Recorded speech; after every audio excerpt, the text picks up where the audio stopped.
good. I just want to end with a little chat to really put this into perspective. Perhaps the greatest reason to practice random acts of kindness is that it brings great contentment into your life. Each act of kindness rewards you with positive feelings and reminds you of important aspects of life: service, kindness, love. So if we all do our part, pretty soon the world would be a little bit nicer place, wouldn't it? Beautiful place. What's one of your next favorite parts of the book? One of my next favorite ones is number 12. Let others be right most of the time. So this is talking about our need to oftentimes be right when we're with other people. And there's another chapter in the book, and I've heard this many times in my life: would you rather be right or happy? Sometimes we really defend our position, and we all have varying positions, and we all often want to just defend them, sometimes to the death, depending on what that is. And Dr. Carlson's not talking about being a doormat in this, not standing up for what you believe in, but there's so many times in our lives when somebody's saying something and we can just agree with them. We don't even have to correct them if somebody says, pronounces a word wrong, or maybe they say that television show's on Saturday night and you know it's on Sunday. Right. Why not just let it go? And in his words, he says, being right, defending our positions, takes an enormous amount of mental energy and often alienates us from the people in our lives. Needing to be right or needing someone else to be wrong encourages others to become defensive and puts pressure on us to keep defending. And who really likes to be told that they've done something wrong? I mean, I don't think I've ever personally said, corrected somebody on something and they said, oh, thank you so much for pointing out where I make mistakes. A little feedback is good, but criticism, that's a different story altogether. Right, so there's so many opportunities I have in my daily life where I hear something that's not technically or factually right, or maybe even something I just disagree with, where in that moment I have a choice. I have a choice to open up my mouth and just prove that I am right. Or I can just go, let it go, and actually build rapport with this person, And everybody feels better. Everybody just feels better at the end. Yeah, so I like that one.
How about you, Mitch? What's your let's next check out another one. And I'm going to put my glasses on right off on this one. You look so studious. I know, I like it. It's like Professor Mitch. Actually, I've always really liked glasses. I know a lot of people, just have this thing back. But the only reason I don't wear them on the TV show is because with all the lights, there's just glares all over the show. But I actually really like glasses. I feel so brilliant. You are brilliant. When I wear, I know. When I was a kid, I wanted glasses and braces. I've never had either, but I was just so intent. I thought it was the coolest thing. If I had a mouthful of braces and glasses, then I would be rocking. My sister, when she was really young, like 4 or 5 years old, had to wear these big, thick glasses. It's funny because now there's 4 of us in the family, and now all the rest of us wear glasses as we got older. And after 4 or 5 years older, I've got better, and she, to this day, doesn't wear glasses anymore. But good for her. anyway, enough about the glasses. Oh, this is good. This actually goes along a little bit with what you were talking about just now, Brandy, with arguing for your limitations and they're yours. You know, it's funny because I hear this in sessions so often. People are so sort of addicted to their story of I can't. And they'll argue for that limitation. Well, you know, I tried it, but I can't. I really can't. I can't do it. And it says our minds, this is what Dr. Richard Carlson writes about arguing for your limitations and they're yours. He says our minds are powerful instruments, and when we decide that something is true or beyond our reach, it's really difficult to pierce through this self-created hurdle. So you're creating your own obstacles by that thought that you can't. So when we argue for our position, it's nearly impossible. So suppose, for example, that you tell yourself, I can't write. And then you'll start looking for examples to prove your position. And I know we talk about that with hypnotherapy, is that your subconscious mind always needs to be right. So whatever idea or thought of limitation that you're holding about yourself or about life, you're going to always find evidence in the world that that's really true. So again, you know, argue for your limitations and they're yours. He says that I've learned that when I argue for my limitations, very seldom do I disappoint myself. Right. I suspect the same is true for you. So that's really food for thought. Well, Henry Ford said whether you think you can or you think you can't, you're right. So it leads me to a book that I love to read to Nicholas, The Little Engine That Could. I mean, love that story. It's a timeless classic. I think I can.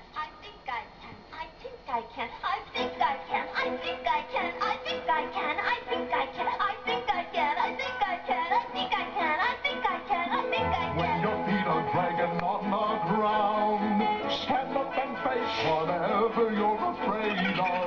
When pandemonium is all around, Then you find out what it is you're made of.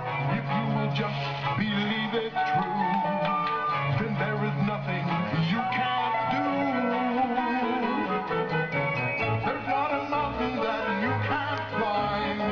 There's not a river you can't make it over. There's no tomorrow that you can't find if you try. I know you're gonna make it. Nothing will stop you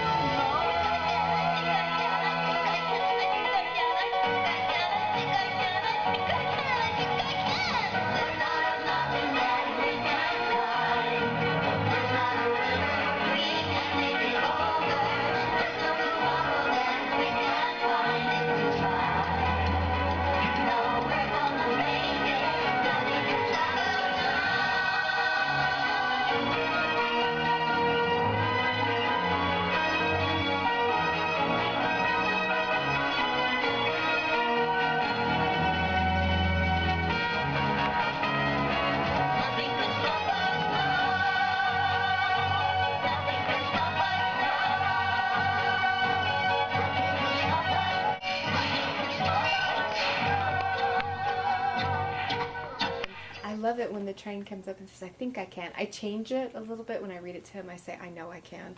Instead of I think I can, I just say, I know I can. This is little engine and everybody else is gone. And told them all the reasons why they can't help out. The animal, not the animals, but the toys get to the children on the other side of the mountain. But little engine comes up, I know I can. I know I can.